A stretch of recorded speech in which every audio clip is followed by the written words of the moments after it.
আসসালামু আলাইকুম। এশার নামাজ শেষ করে আমি এবং আমার মসজিদের ইমাম সাহেব বসলাম দুই একটি কথা বলার জন্য দর্শকের উদ্দেশ্যে। এখন কথা বলবো আমাদের এলাকায় বা আমাদের সমাজের অভিভাবকদের নিয়ে, যারা সন্তানের বাবা মা হয়েছে তাদের উদ্দেশ্যে।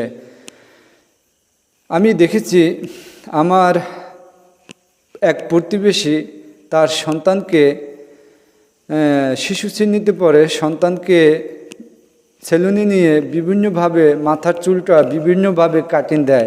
এইভাবে শেষ সাইসা এখান থেকে একটু চুল রাইখা তার মধ্য থেকে আবার ফাঁকা কইরা বিভিন্ন স্টাইল, ভাই বিভিন্ন স্টাইলে বিভিন্ন সময় চুল কাটায়। এই যে স্টাইলগুলো করে, এটা তো বাবা মা করতেছে।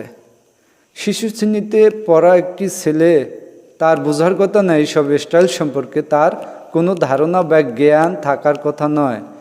এই জ্ঞান কারা ঢুকাচ্ছে?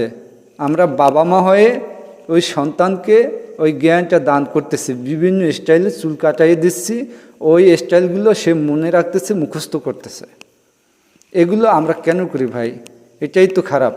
এই স্টাইলের বা এই ধারণাগুলো ভবিষ্যতে থেকে যায়। তো আমরা আরও একটা ভুল করি।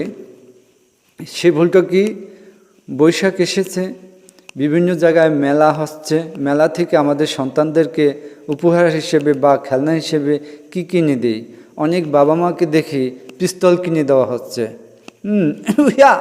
এভাবে কেন ভাই? পিস্তল কেনার কি প্রয়োজন? অন্য কত খেলনা আছে, কত দামি দামি খেলনা আছে, সেগুলো কিনে দেওয়া যেতে পারে। আবার কিছু কিছু বাবা মাকে দেখা যায় ছুরি কিনে দেয় সন্তানকে। পিস্তল, ছুরি, এগুলোই কি খুব আদর্শবান খেলনা? এই ছোট বয়সে 4-5 বছরের ছেলে মেয়েকে পিস্তল বা ছুরি দেওয়ার কোনো প্রয়োজন নেই।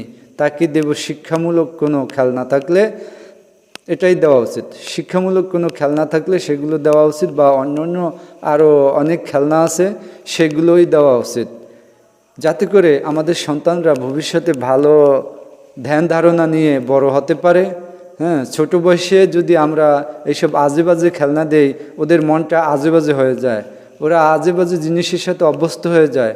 কিশোর বয়সে এসে কিশোর গ্যাংয়ের সাথে অপরাধে জড়িয়ে যায়, এটা আমার ধারণা।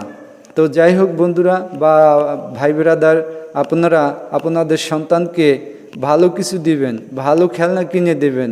কখনো পিস্তল বা কখনো ছুরি, যেগুলো দিয়ে ক্রাইম করা হয়, এই ধরনের কোনো খেলনা আমরা আমাদের সন্তানের হাতে দেব না।